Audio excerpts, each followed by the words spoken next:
When people think of the hardest fighting in Western Europe, they think of Normandy. They think of D-Day. They think of the Battle of the Bulge.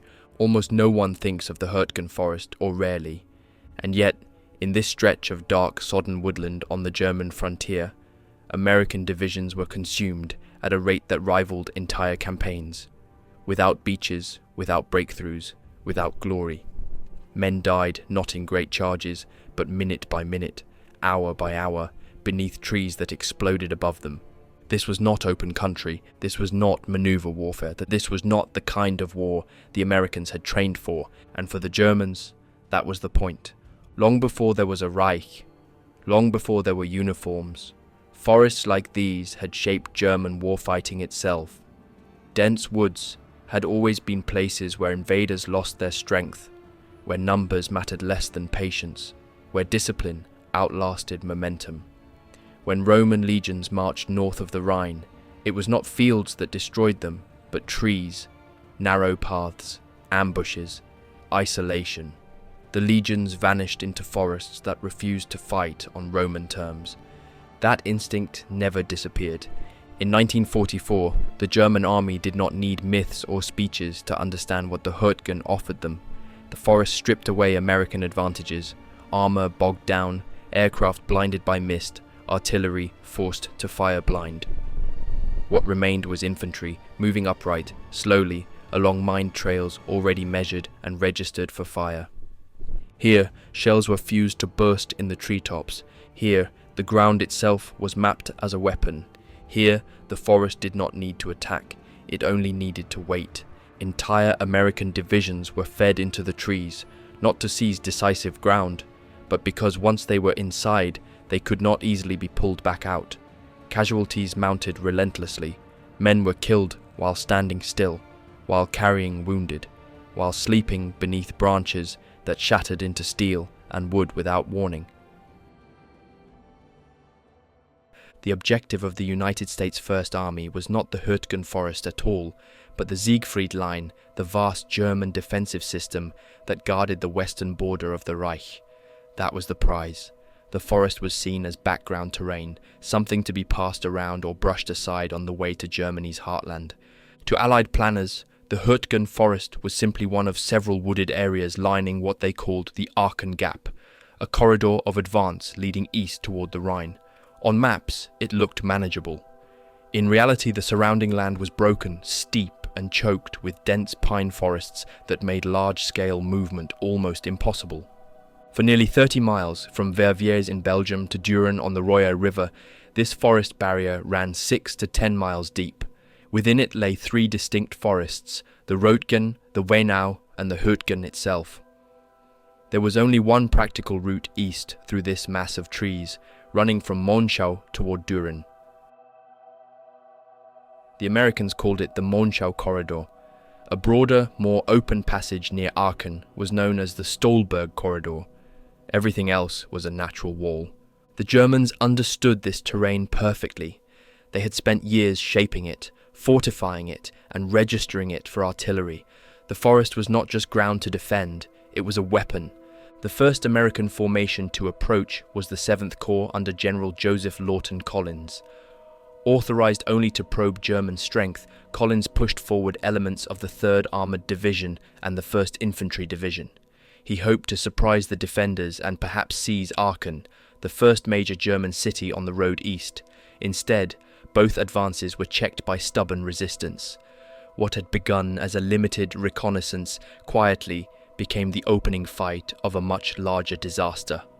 The main effort soon fell to the veteran 9th Infantry Division under General Louis Craig, but from the beginning the division was spread thin.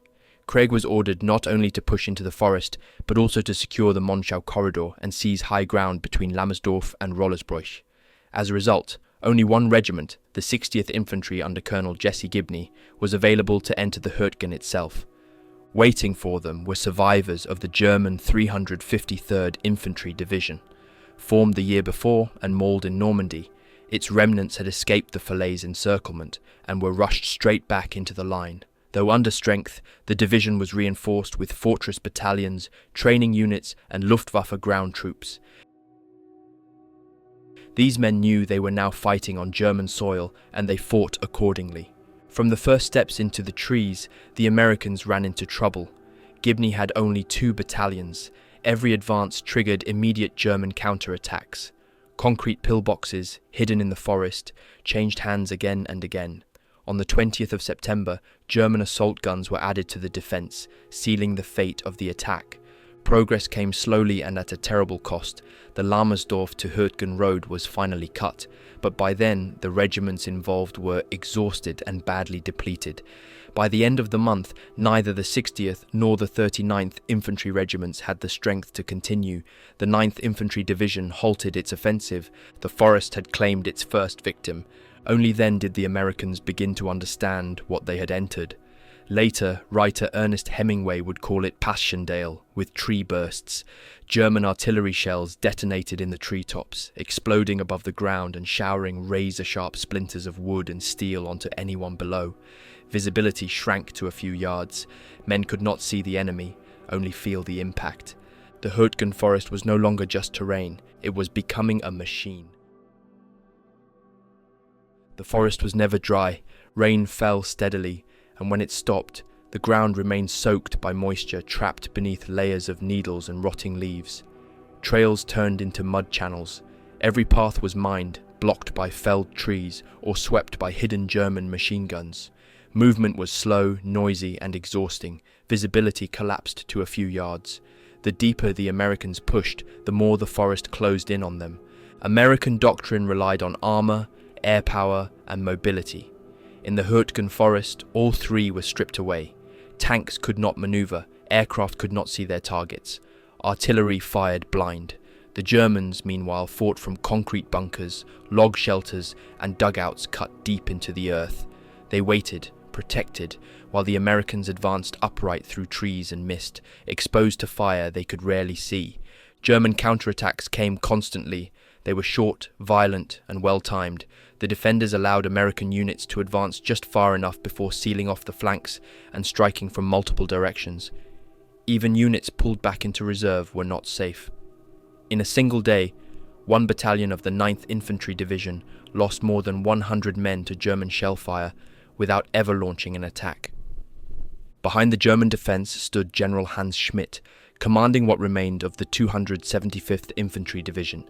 The division itself was a survivor. It had been assembled from shattered formations, destroyed on the Eastern Front, rebuilt, thrown into Normandy, and nearly annihilated again during the American breakout. By the time it reached Aachen, it had barely 800 men left under arms. In early October, the remnants of the 353rd Infantry Division were absorbed into Schmidt's command. Local defence troops, fortress battalions, and Luftwaffe ground personnel were added to the line. On paper, the division now numbered around 5,000 men.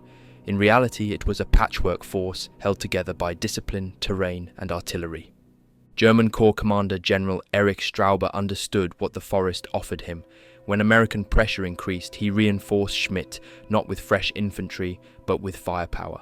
Artillery from the 89th Infantry Division was attached. An anti-aircraft regiment was repurposed for ground fire. A corps artillery group was added. The forest became a killing zone layered with shells. On the 11th of October, a full-strength German regiment arrived, heavily armed with automatic weapons and filled with officer candidates. Schmidt planned a major counterattack the following day. It worked. American forward elements were overrun, flanked, and pushed back from positions that had taken days to seize. Only confusion within the German command prevented a complete collapse of the American line. Some German units halted short of their objectives. Others advanced too far without coordination. It took 3 days of brutal fighting for the 39th Infantry Regiment to recover the lost ground. When they did, entire companies were barely functioning. In one, only 2 platoons remained, one with 12 men, the other with 13. Individual acts of sacrifice became common. Private James Matthews threw himself between his company commander and a German ambush. Absorbing the fire meant for another man. He did not survive. His actions were later recognized, but they changed nothing about the direction of the battle. By the end of October, the 9th Infantry Division had failed for the second time to clear the Hürtgen Forest. More than 4,500 men were casualties. For this cost, The division had advanced roughly 3,000 yards. Prisoners were taken. Germans were killed. None of it altered the reality. The forest still stood. The Germans still held. Next came the 28th Infantry Division, the Pennsylvania National Guard. Their experience was no different, only larger in scale. The forest tore through them with the same indifference. Over 6,000 men became casualties. Tank destroyers burned. Sherman tanks were wrecked by mines and hidden guns. Equipment was lost in staggering quantities. The Germans paid as well, but the exchange favored the defense. And still the battle continued. There were ways around the forest. It could have been bypassed. It could have been isolated, but that was never done. Instead, under General Courtney Hodges, division after division was fed into the trees, one after another, each ground down and replaced. Only later would it be argued that the true objective had been the Roer river dams beyond the forest, to prevent flooding of the plain and delay of the advance to the Rhine. The problem with that justification is simple. The dams were not treated as a priority until mid-November, long after the 9th and 28th Infantry Divisions had already been shattered inside the Hürtgen. Men had died without even knowing what the real objective was supposed to be. As the fighting spread north toward Aachen, elements of the veteran 1st Infantry Division were drawn into the forest as well.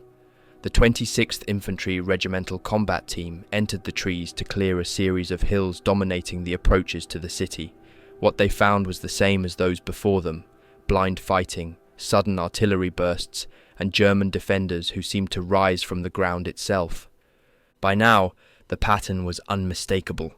The Hürtgen Forest did not reward courage, it did not reward experience. It consumed units, slowly, methodically, without mercy, and it was only getting worse. The fighting was no different from what had already come before. Trees and thick undergrowth crushed visibility. Men could not see more than a few yards in any direction. Mud swallowed boots. Trails barely existed, and those that did were mined, registered, and watched. Artillery shells exploded in the treetops, turning the forest itself into a weapon. Tree bursts became a constant terror, scattering jagged wood and steel downward with lethal force. The forest made it almost impossible to secure the flanks of an advancing unit. German patrols slipped through the trees unseen, striking from the sides and rear. Counterattacks often fell suddenly and violently on exposed companies of the 1st Infantry Division, with consequences that were swift and devastating. One moment captured the character of the fighting. Private Francis McGraw of the 26th Infantry Regiment was manning a machine gun when a German counterattack struck. He fired until his ammunition ran out, then ran back through enemy fire to resupply. When he returned, an artillery shell shattered a tree directly in front of his position, blocking his field of fire. McGraw climbed out of his foxhole, dragged the gun around the fallen trunk, and continued firing. Another shell burst, knocked the weapon into the air, and threw him aside. He stood up, retrieved the gun, and fired again until the ammunition was gone a second time. With no other option, he picked up an abandoned rifle and continued fighting, killing several more German soldiers before he was cut down by automatic fire.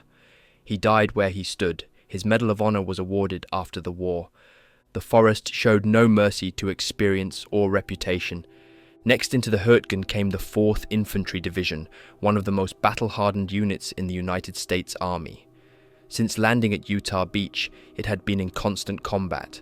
Its commander, General Raymond Barton, was ordered to protect the southern flank of General Collins' corps, while clearing the forest between Chev and Hewitt and the village of Hürtgen, then pushing east toward the Roer River. The forest broke the division just as it had broken the others. In addition to combat losses, the 4th Infantry Division was forced to absorb replacements while still fighting. Many of these men barely knew where they were or which unit they belonged to before becoming casualties themselves. In 9 days, the 12th Infantry Regiment alone suffered 1,600 battle and non-battle losses. German infantry infiltrated freely through the woods, appearing suddenly behind American lines. Companies often found themselves surrounded without warning. A regimental commander was relieved. The enemy they faced was still the 275th Infantry Division, now reinforced by fragments of more than 30 different German units scraped together and fed into the forest. One platoon leader, Lieutenant Bernard Ray of the 8th Infantry Regiment, found his men pinned down by machine gun, mortar and artillery fire. A coil of German concertina wire blocked their path. Every attempt to move forward was met with precise fire. Ray prepared to destroy the obstacle himself. He stuffed detonators into his pockets, carried Bangalore torpedoes, and wrapped explosive primer cord around his own body. Crawling forward under fire, he began preparing the charge. A German mortar round exploded nearby, wounding him badly. Knowing he had only moments left, Ray triggered the explosives. The blast destroyed both the wire and himself. His platoon was able to move forward. His Medal of Honor came later. The 22nd Infantry Regiment suffered no less. In 3 days, it lost 300 men, including every battalion commander and most senior officers. Forest fighting punished leadership mercilessly. Officers had to expose themselves to direct fire simply to control their units or identify targets. One of those leaders was Major George Mabry, commanding the 2nd Battalion of the 8th Infantry Regiment. On the 20th of November, his battalion was halted by a dense minefield, swept by German fire. Mabry walked alone into the field, marking a safe path under automatic weapons fire. He then cut through a booby-trapped wire obstacle, captured enemy soldiers at bayonet point, assaulted multiple log bunkers, and led attacks across open ground under fire. He fought hand-to-hand, captured prisoners, and established defensive positions on the enemy flank. For this, he was promoted and awarded the Medal of Honor. By mid-November, the German defense was strained but not broken. General Hans Schmidt's 275th Infantry Division was nearly exhausted. German 7th Army commander General Erich Brandenberger rushed in what reinforcements he could find. Elements of the 116th Panzer Division were committed, but in numbers too small to change the balance. By stripping other sectors, Brandenberger pushed the 344th Infantry Division and later the reconstituted 353rd Infantry Division into the forest. None were at full strength, all were worn down.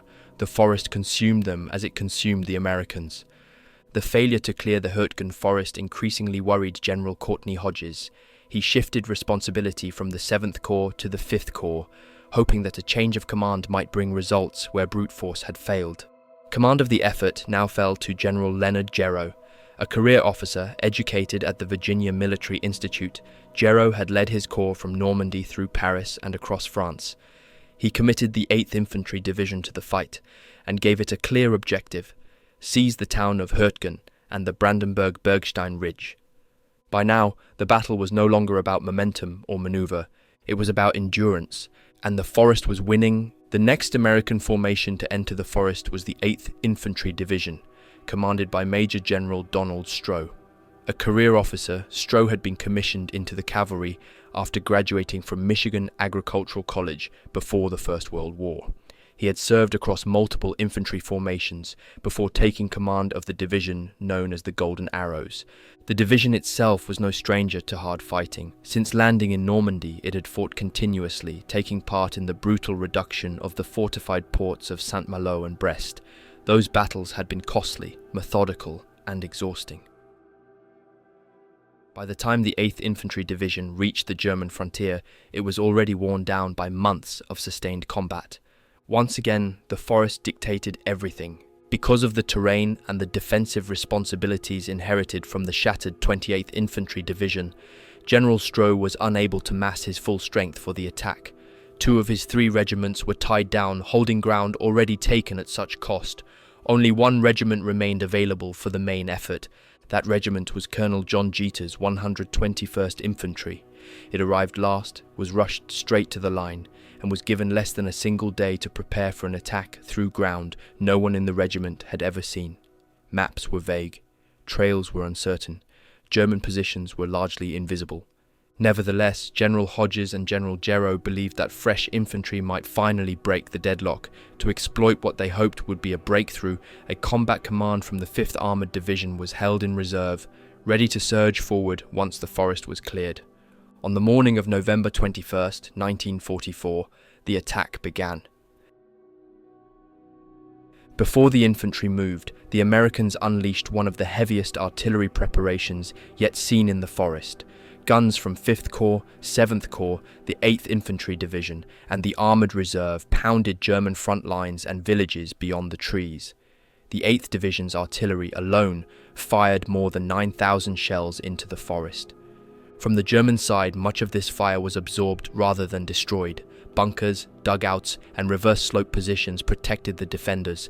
The thick trees disrupted blast effects. German artillery units, commanded at higher levels by officers under 7th Army, simply waited for the barrage to lift. Air support was planned, but once again, the weather intervened. Low clouds and mist forced its cancellation. The infantry would go in alone. The 121st Infantry advanced with full engineer support. Combat engineers moved with the lead companies, probing for mines under fire. Tank destroyers and chemical mortar units followed as closely as terrain allowed. Behind them, the armoured reserve waited, engines running, trapped behind the forest like a weapon that could not be used.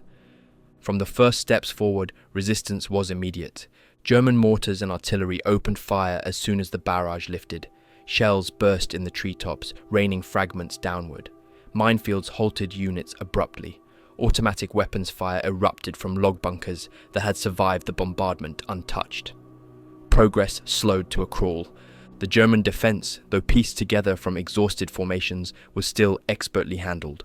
Small units allowed the Americans to advance into killing zones, then struck from concealed positions. Communications inside the forest were limited, but German artillery observers, positioned on higher ground and already familiar with the terrain, continued to direct fire with precision. The first day produced almost no gains. Casualties from mines and tree bursts were unusually heavy. Medics struggled to reach the wounded. Stretcher bearers fought mud and shell fire to carry men back along trails barely wide enough for 2 soldiers to pass. The following day, the 121st Infantry launched 3 separate assaults. Each was met by the same wall of fire. German log bunkers reappeared where they had been assumed destroyed. Counterfire from mortars and machine guns shredded advancing squads. Once again, progress measured itself not in yards but in bodies. By now, the pattern was unmistakable. No amount of artillery could break the forest, no fresh regiment could outrun it, and no plan survived contact with the trees. The 8th Infantry Division was discovering what every unit before it had already learned. The Hürtgen Forest did not yield to force. It absorbed it. Despite everything, there were moments when sheer individual will forced the line forward. Company I of the 121st Infantry managed to gain roughly 500 yards, not through firepower or planning, but through the actions of one man. Staff Sergeant John Minnick, a non-commissioned officer from Carlisle, Pennsylvania, was leading a platoon on November 21st, 1944, when his company was halted by mines, artillery, and mortar fire. Rather than wait, Minnick gathered 4 men and pushed forward into a minefield laced with barbed wire. The ground was under direct observation. Shells were falling nearby. 300 yards ahead of his company, German machine gun fire suddenly swept his small group. Minnick ordered his men to take cover. Alone, he edged toward the flank of the enemy position. When he was close enough, he opened fire. 2 German soldiers were killed, 3 more were captured. Without stopping, Minnick pressed forward and emerged into a clearing where an entire German infantry company was forming. He opened fire again. In the confusion that followed, 20 German soldiers were killed and 20 more were captured. By the time Minnick's platoon caught up, the remaining enemy troops surrendered. What had stopped the advance minutes earlier no longer existed, but the forest did not release him. Moving ahead once more, Minnick encountered another German machine gun. He crawled forward and destroyed the position. Moments later, his platoon reached another minefield. Once again, Minnick went first, probing the ground step by step. He never reached the far side. A mine detonated beneath him, killing him instantly. His actions broke the German defense at that point, but the cost was final. His Medal of Honor was awarded after his death. The following day, light tanks from the 709th Tank Battalion were brought forward to support the attack. The terrain immediately swallowed them. Progress slowed to almost nothing. Mud clogged tracks, mines halted columns. German artillery and mortars rained down on the narrow approaches. Behind the lines, aid men and litter bearers from the 8th Medical Battalion worked without rest. The wounded came in waves. Men were carried for hours through mud and shell fire. Some never made it to aid stations. The pressure broke more than bodies. Colonel John Jeter, commanding the regiment, was transferred. one of his battalion commanders, went with him. Their removals joined a growing list of capable officers whose careers were ended in the Hürtgen Forest. Under a new commander, Colonel Thomas Cross, the regiment attacked again with additional tanks from the 709th.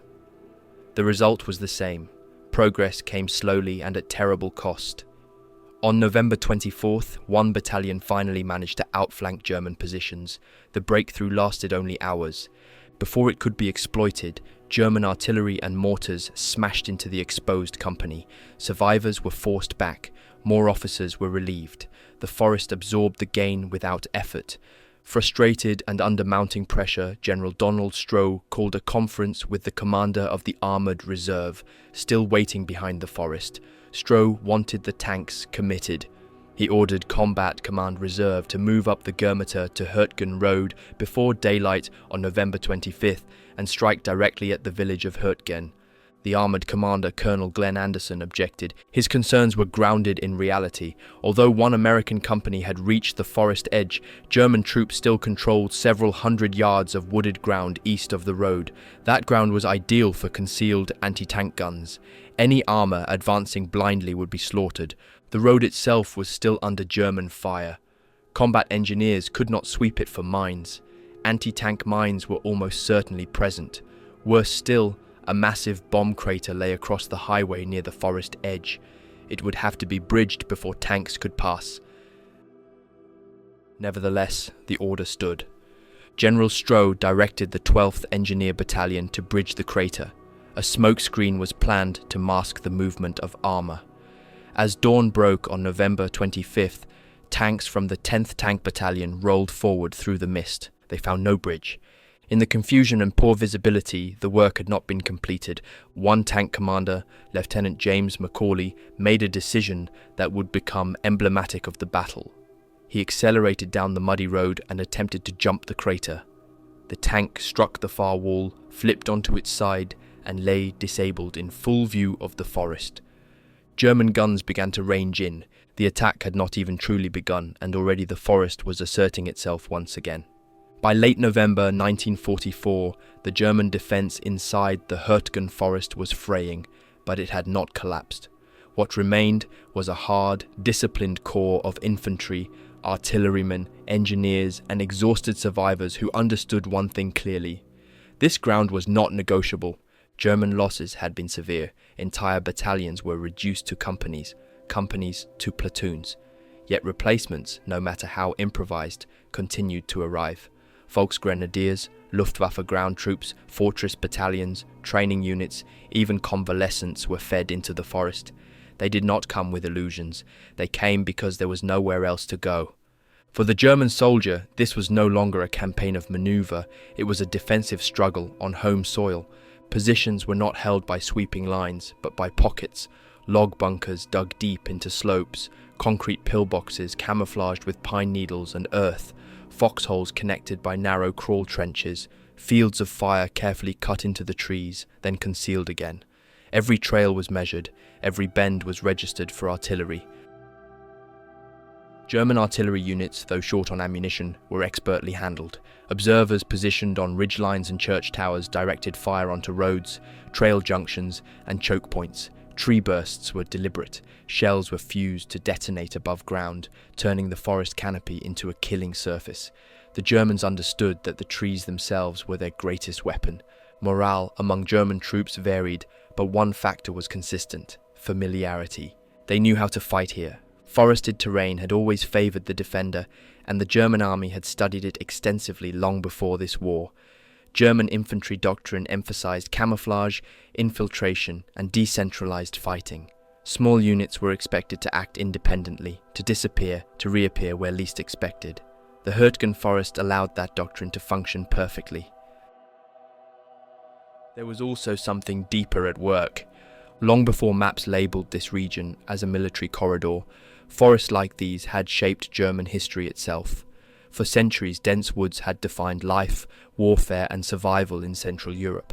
Long before modern armies existed, Germanic tribes had fought invaders in forests very much like this one.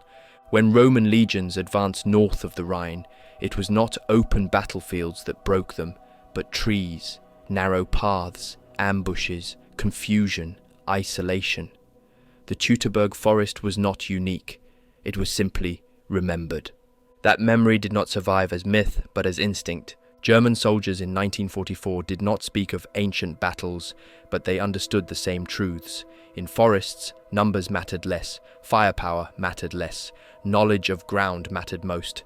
The Americans brought weight, the Germans brought patience. Inside the Hürtgen, German units rarely counterattacked in strength. They struck at moments of weakness, when an American unit paused, when communications failed, when flanks stretched too far. Then they vanished again, leaving mines, booby traps, and registered coordinates behind them. Losses were heavy. German dead lay frozen beside American dead. Entire squads were wiped out by artillery. Bunkers collapsed, units dissolved. Yet the line held, not because it was strong, but because it was anchored to terrain that punished attackers relentlessly. For German commanders like Hans Schmidt and Erich Brandenberger, the goal was no longer victory, it was delay. Every day the Americans bled in the forest was a day gained elsewhere. Time for reserves to shift, time for defences to harden, time, above all, for something larger to form behind the lines. The Hürtgen Forest was not meant to be won, it was meant to consume, and by this point in the battle it was doing exactly that. To both sides, but on terms the Germans understood far better than their enemy. The Germans did not need to see the tanks to know they were coming. They heard them, the grinding of tracks, the strain of engines. The metallic echo along the road carried straight through the trees. German artillery observers already registered on the highway reacted immediately. Mortars and artillery crashed down onto the narrow approach, saturating the road with fire. The 47th Armoured Infantry Battalion took heavy losses almost at once. Inside the overturned tank at the crater, Lieutenant James Macaulay and his gunner, Corporal William Hibbler, were still alive. Trapped on their side and fully exposed, they continued firing their 75mm gun as best they could, engaging targets they could barely see through smoke, trees, and dust. Around them, shells detonated against the road and forest edge. Combat engineers from the 22nd Armoured Engineer Battalion were rushed forward to bridge the crater under fire. Captain Charles Perlman, commanding Company C, was hit by German fire but refused evacuation. His men kept working. Captain Frank Poole of the 10th Tank Battalion took over directing the effort when Perlman fell, only to be wounded himself by automatic weapons fire. Poole climbed down from his tank and continued directing the engineers on foot. Mortar rounds began landing closer. When he was wounded a second time, command passed to Lieutenant Louis Rollins. The work did not stop. From the German side, this was exactly how the defence was meant to function. The road was a funnel, the crater was a choke point. Every metre had already been plotted for fire. When the bridge was finally completed, the Germans did not rush. They waited. The first tank across, commanded by Sergeant William Hurley, struck an anti-tank mine and came to a halt, blocking the road exactly where the Germans wanted it blocked. Smoke rose, the column stalled. Then Staff Sergeant Lawrence Summerfield manoeuvred his tank around the wreck, forcing his way past the obstruction and pushing toward the bend in the road that led directly to Hürtgen village. A concealed German anti-tank gun opened fire and missed. Summerfield's gunner, Corporal Benny Micah, responded instantly. His first round struck the German position and destroyed it. For a brief moment, it appeared that the breakthrough might finally happen. Then a second German anti-tank gun fired. Summerfield's tank was hit and knocked out. The road was sealed once again. From deeper inside the forest, German artillery continued to pound the approach. The Americans responded with overwhelming firepower. More than 15,000 artillery shells were poured into German positions. When the weather briefly lifted, fighter aircraft from the 366th Fighter Group swept in to bomb and strafe suspected strongpoints. For the German defenders, this was endured rather than contested. Bunkers absorbed the blast, foxholes held. Units pulled back, then filtered forward again. When the firing stopped, nothing had changed. By midday on November 25th, Combat Command Reserve had lost 150 men. No ground had been gained, no breakthrough achieved. The tanks withdrew, engines idling back down the road they had never truly left. For the infantry of the 121st Regiment, there was no withdrawal. The armour disappeared behind them, leaving the foot soldiers once again alone among the trees. It meant more days in the Hürtgen Forest, more mines, more shell fire, more men carried out on stretchers, and for the Germans still holding their positions, it meant something just as grim. The forest was still doing its work. By now, General Donald Stroh understood the truth the forest had been teaching for weeks. Armour had no place here. After the failure of the attack on November 25th, Stroh accepted that tanks could not lead the battle. Roads were death traps. Trails were mined. Visibility was too short for armoured firepower to matter. If the job was to be finished, it would be done by infantry alone. Only once the Germeter to Hürtgen road was fully secured would armour be committed again. Despite the losses, a careful review of the situation showed that something important had changed. By mid-November, the 121st Infantry had, at enormous cost, broken through many of the strongest German defensive lines in this sector of the forest. The bunkers closest to the western approaches had been reduced, mine belts had been breached, German positions were thinner, more fragmented, and increasingly improvised. To the north, the 4th Infantry Division had also made progress, outflanking several German positions that had once anchored the defense against the Golden Arrow Division. German units were no longer forming a continuous front. They were holding ground in pockets, connected more by artillery fire than by infantry cohesion. On the German side, this was not a planned withdrawal, but a forced adjustment. Losses had mounted, ammunition was limited, units had been reduced to mixed detachments with unfamiliar commanders. Recognizing the moment, Stroh took a calculated risk.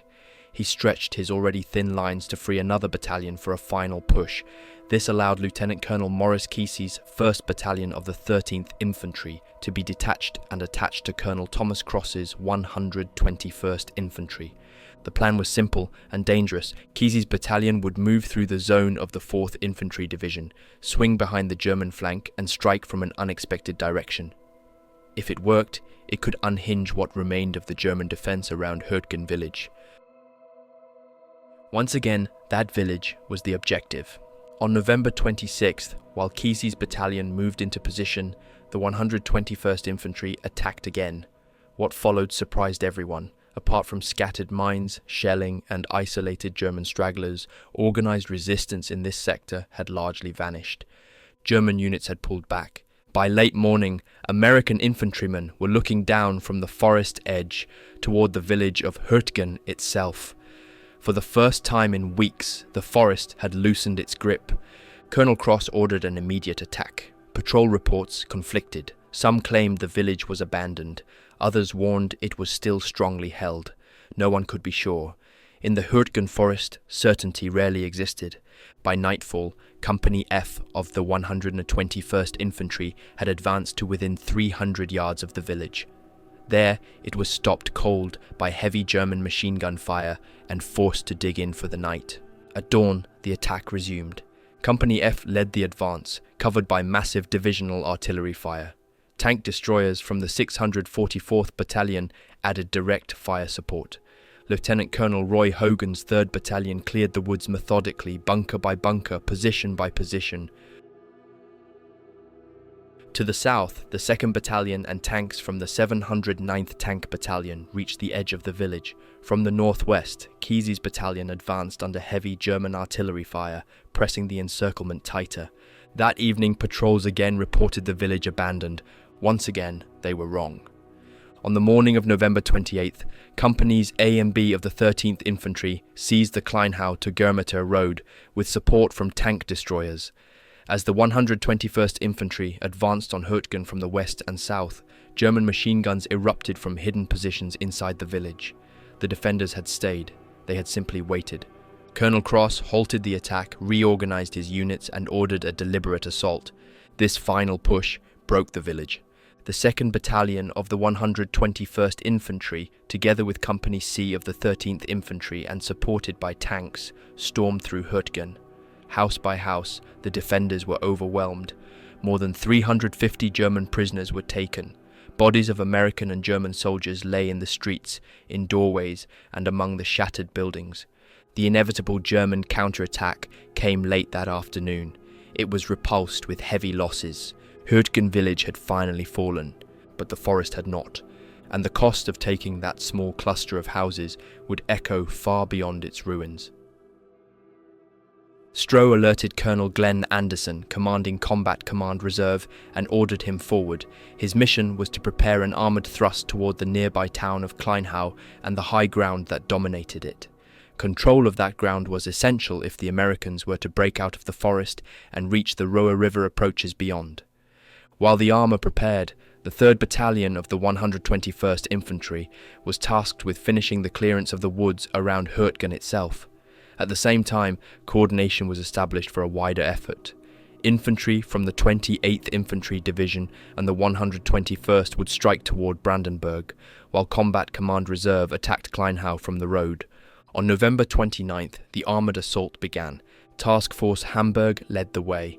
It was commanded by Lieutenant Colonel William Hamburg, the commander of the 10th Tank Battalion. At first light, he advanced with Company C of his tank battalion, supported by Company C of the 47th Armoured Infantry Battalion. Almost immediately, the forest asserted itself again. A leading platoon under Lieutenant Robert Leyes moved off the road to provide flank security. 4 tanks bogged down in the mud within minutes, immobilized before they could fire a shot. The following platoon stayed on the road and pushed forward directly toward Kleinhow. By mid-morning, tanks under Lieutenant Thomas Maguire and Lieutenant George Kleinsteiber entered the outskirts of the village. Supported by artillery from the 95th Armoured Field Artillery Battalion, the task force pushed into Kleinhow itself. Additional tanks and armoured infantry followed from other elements of Combat Command Reserve. Inside the village, resistance was sharp but uneven. A single German Panzer IV tank engaged the column, knocking out 1 American tank before it was destroyed. An anti-tank gun hidden in the woods outside the village opened fire, but was quickly located and destroyed by Sherman tanks. German defenders fell back from the streets, retreating toward the surrounding high ground. Outposts were established near Hill 401.3, but not on it. The hill was still under German observation, and no one was eager to repeat earlier mistakes. By nightfall, Kleinhow was in American hands. Combat Command Reserve turned the town over to elements of the 8th Infantry Division and pulled back to reorganize. The cost had been severe. 8 tanks were destroyed, most by mines. 13 half-tracks and a tank destroyer from the 628th Tank Destroyer Battalion were badly damaged. 60 armoured infantrymen were casualties. In total, the fighting for Hürtgen and Kleinhow had cost the 121st Infantry and the 1st Battalion of the 13th Infantry more than 1,200 men. German losses were harder to measure, but at least 882 were taken prisoner in this phase alone. Many more were dead or wounded, scattered through the forest and villages they had defended for weeks. Behind the front lines, command of the Golden Arrow Division changed hands. General Stroh had been overseas almost continuously since 1942. He had led men across multiple campaigns. He had also endured a personal loss that few commanders could bear. His son had been shot down and killed while flying a fighter bomber in direct support of the very division his father commanded. Exhausted in body and spirit, Stroh was ordered home to the United States for rest, with the understanding that he would return to command another division once recovered. Command passed to Brigadier General William Weaver. Weaver was a veteran of an earlier war. Commissioned from West Point before the First World War, he had served in France, been wounded multiple times, and earned numerous decorations. He took command of the 8th Infantry Division knowing full well that Hürtgen village was not the end. It was only the beginning. By now, 1st United States Army fully understood the importance of the Brandenburg-Bergstein Ridge. Control of that ground was essential for any move toward the Roer River dams. The Hürtgen and Kleinhow area provided the only viable launching point for such an attack. A narrow highway ran along the ridge, hemmed in by forest on both sides. General Leonard Gero ordered Weaver to clear that corridor using the 28th and 121st Infantry regiments, while the 13th Infantry held the Hürtgen-Kleinhow area. Combat Command Reserve remained attached for armoured support. It took until December 1st for the infantry to clear enough ground for armour to move again. The problems were unchanged. Mines buried beneath leaves, log bunkers hidden among trees, barbed wire stretched across narrow paths, automatic weapons and artillery covering every approach. When Task Force Hamburg finally moved down the highway once more, lead tanks were again knocked out by mines and anti-tank fire. Armoured infantry were pinned down by mortars and machine guns. The forest resisted every step. General Weaver sent infantry forward to clear enemy positions that had remained hidden during earlier fighting, while armoured engineers crawled ahead, probing the road for mines. By December 3, 1944, elements of the 28th Infantry Division and the 121st Infantry, supported by tanks from the 709th Tank Battalion, had reached the Brandenburg Ridge. On that same day, the weather finally cleared. With air conditions improving, Republic P-47 Thunderbolt fighter bombers from the 366th Fighter Group were able to provide support. Task Force Hamburg advanced once again along the highway. With infantry, armour, artillery and air support briefly aligned, American tanks moved toward Brandenburg shortly after breakfast. The momentum was strong enough that Lieutenant George Kleinsteiber advanced beyond the town and nearly reached Bergstein itself, destroying 2 German anti-tank guns along the way. Colonel William Hamburg ordered him back, recognizing that his force lacked the strength to seize and hold both villages against an expected counterattack. That concern was quickly reinforced. American aircraft were forced to return to base as weather conditions deteriorated elsewhere, and soon afterward approximately 60 German Messerschmitt 109 fighters appeared over the battlefield. They attacked Task Force Hamburg, although several were shot down by anti-aircraft fire from Combat Command Reserve and the 8th Infantry Division. Another serious problem remained unresolved. German artillery observers were still directing fire from Hill 400.5. Known to the Americans as Castle Hill and to the Germans as the Burgberg, the hill dominated the surrounding area. Artillery fire from this position continued to fall on American units around Brandenburg and Bergstein. By this stage, Task Force Hamburg was badly reduced. Only 11 tanks, 5 tank destroyers, and approximately 140 infantrymen remained available. Holding the ground already taken was becoming increasingly difficult. General William Weaver nevertheless pressed forward. Determined to secure Bergstein, he ordered a renewed attack. Colonel Glenn Anderson launched the operation with Combat Command Reserve on the afternoon of December 4th. The town was secured by nightfall.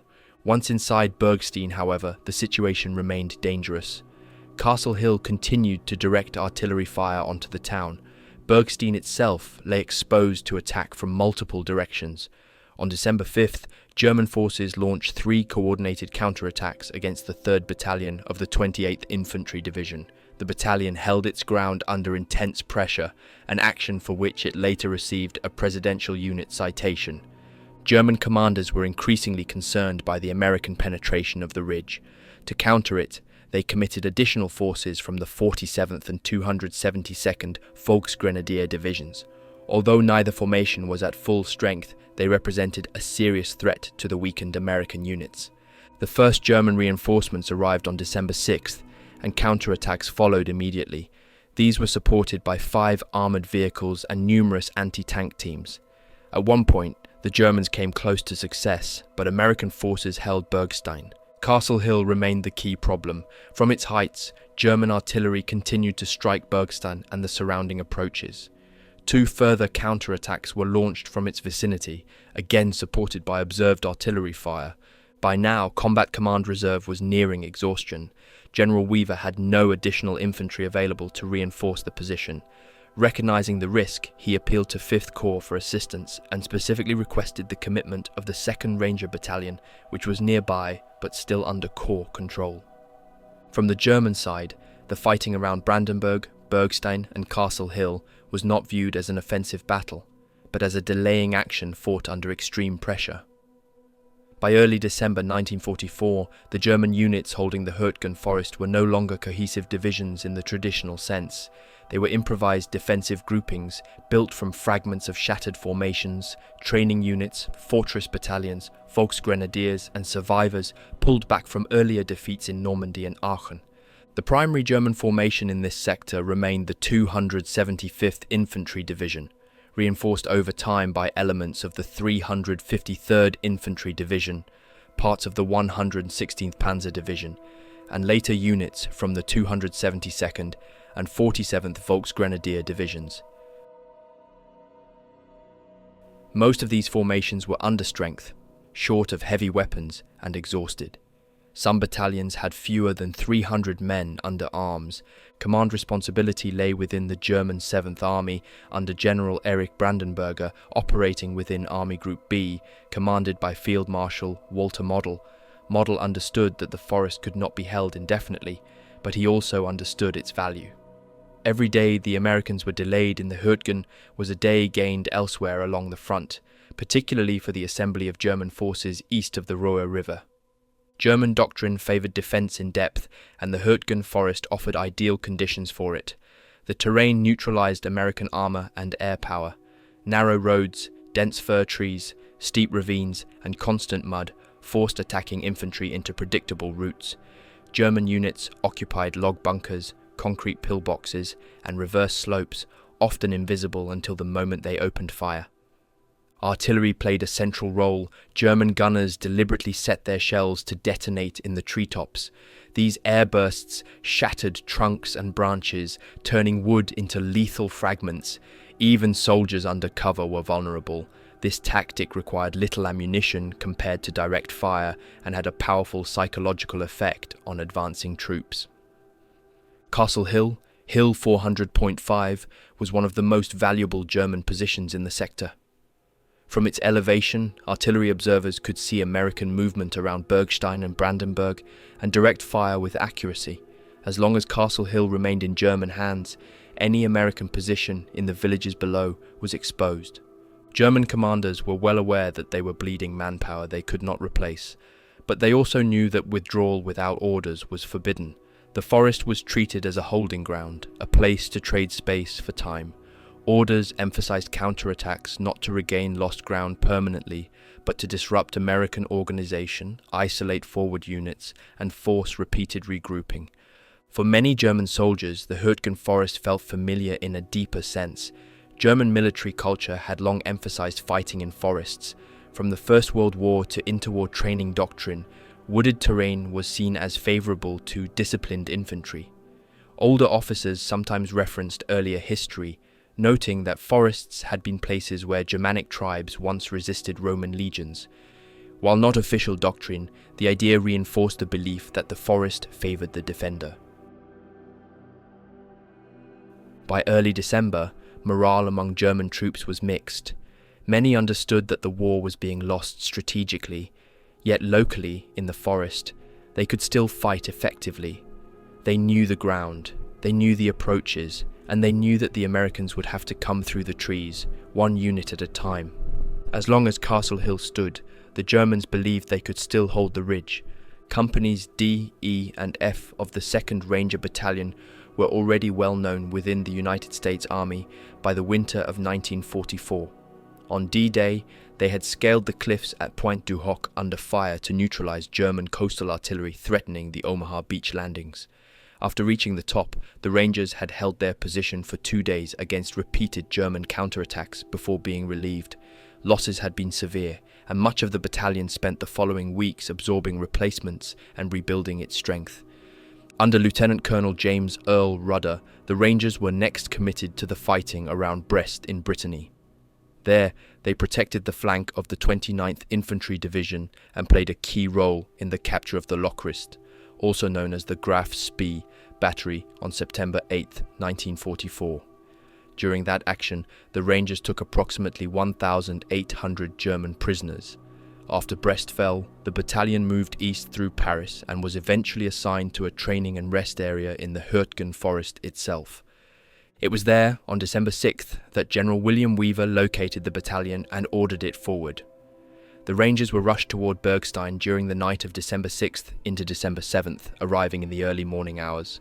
As the battalion prepared to move out from its bivouac area, Lieutenant Colonel Rudder was unexpectedly reassigned to take command of the 109th Infantry Regiment of the 28th Infantry Division. Command of the 2nd Ranger Battalion passed to Major George S. Williams, the battalion's executive officer.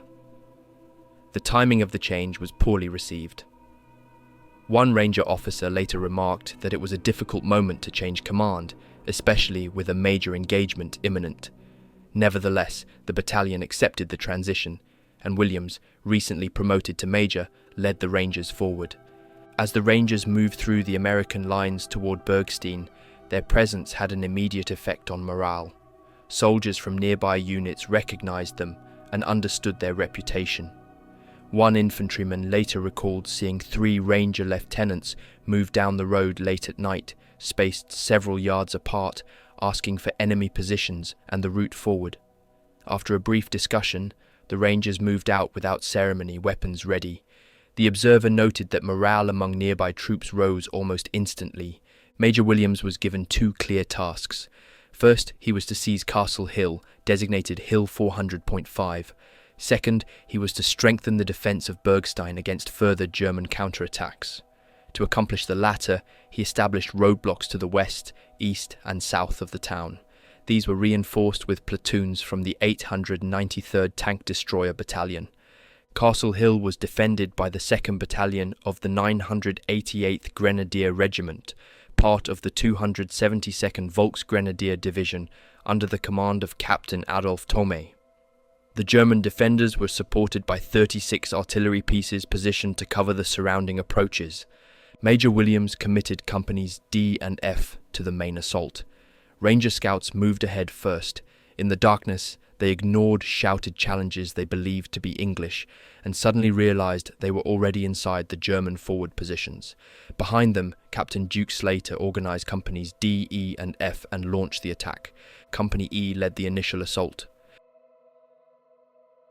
The German defenders, believing the scouts had withdrawn and that no major attack was imminent, were caught off guard. As German artillery began to fall among the Rangers, companies D and F pushed past Company E and continued the advance toward the crest of Castle Hill. Below the hill, outside Bergstein, companies A, B and C of the Rangers observed German self-propelled artillery moving into position. A request was passed to Combat Command Reserve, which engaged and neutralized the threat before it could interfere with the assault. Captain Mort McBride's D Company and Captain Otto Masny's F Company now faced an open field separating them from the main German positions on Castle Hill. The ground offered little cover. Closely behind a rolling American artillery barrage, the Rangers advanced with fixed bayonets, moving directly into fire from German machine guns and a fortified bunker covering the approach. Lieutenant Lemuel Lemel led the assault for D Company. Several men were lost crossing the open ground, but the Rangers maintained momentum and reached the crest of the hill. The advance was so rapid that some Rangers pushed beyond the objective and began moving downslope towards the Roer River before Lemel was able to halt and regroup them. Captain Adolf Thome, commanding the German defenders, had anticipated a breakthrough of this kind. Once the hill was penetrated, pre-planned German artillery concentrations were activated. Shells fell with increasing intensity across the summit. As Lemel later remarked, survival under such fire was no longer a matter of training or skill, but chance. Despite the bombardment, the Rangers cleared the remaining German positions and occupied the bunkers and fighting holes on the hilltop. Casualties were already severe, but the battalion remained in place. Over the next 2 days, the Rangers endured 5 determined German counterattacks. These included infantry assaults and attacks by German paratroopers. Artillery fire remained constant. Losses among Ranger leaders were particularly heavy. In one company, every officer and senior non-commissioned officer became a casualty, leaving the unit under the command of a sergeant. Communications were difficult, resupply was limited, and evacuation of wounded men was slow and dangerous. Late on December 8, 1944, the 1st Battalion of the 13th Infantry Regiment finally relieved the Rangers on Castle Hill. Of the men who had made the initial assault, only 22 were able to walk off the hill under their own power. The 2nd Ranger Battalion had suffered 19 killed, 107 wounded and 4 missing. Roughly 1 out of every 4 Rangers committed to the attack became a casualty. From the summit of Castle Hill, American forces could now see the town of Schmidt, the Roer River, and the Roer River dams beyond. The position that had dominated the battlefield for weeks was finally in American hands. For the Hürtgen Forest, the cost had been paid in full.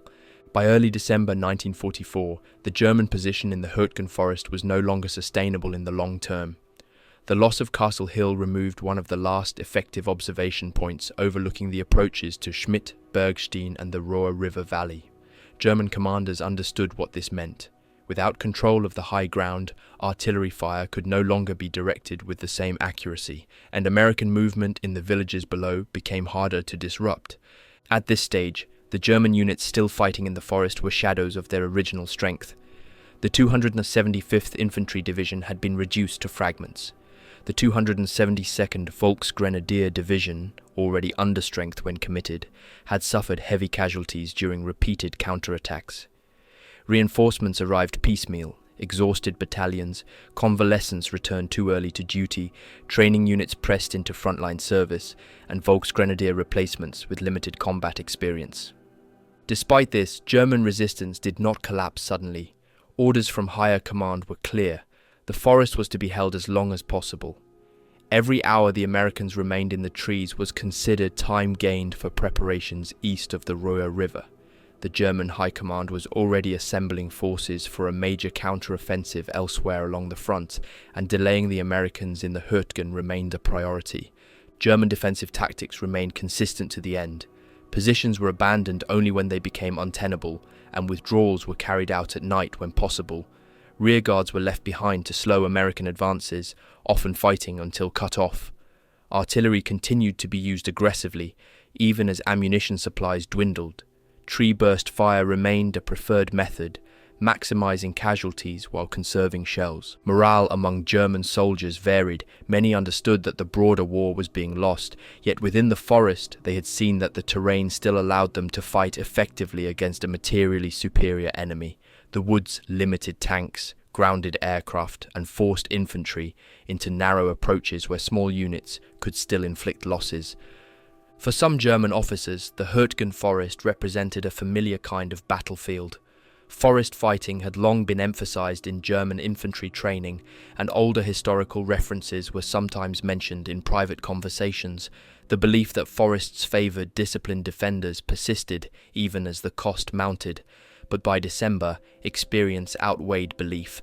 The forest was consuming men faster than they could be replaced.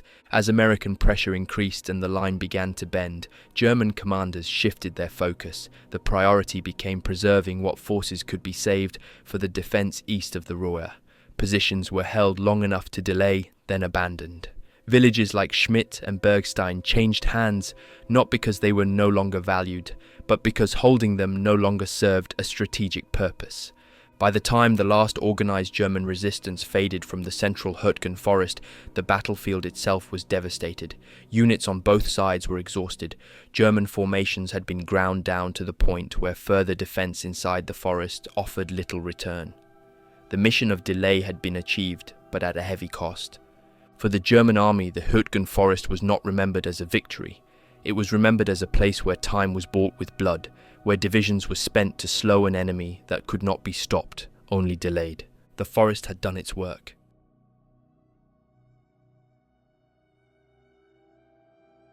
And that brings this video to a close. I hope you found it interesting and learned something new. If you enjoyed it, please consider leaving a like and subscribing. It genuinely helps the channel grow, and I appreciate every one of you who supports the work I do here. Thanks for watching, and I'll see you in the next one. Take care, and goodbye for now.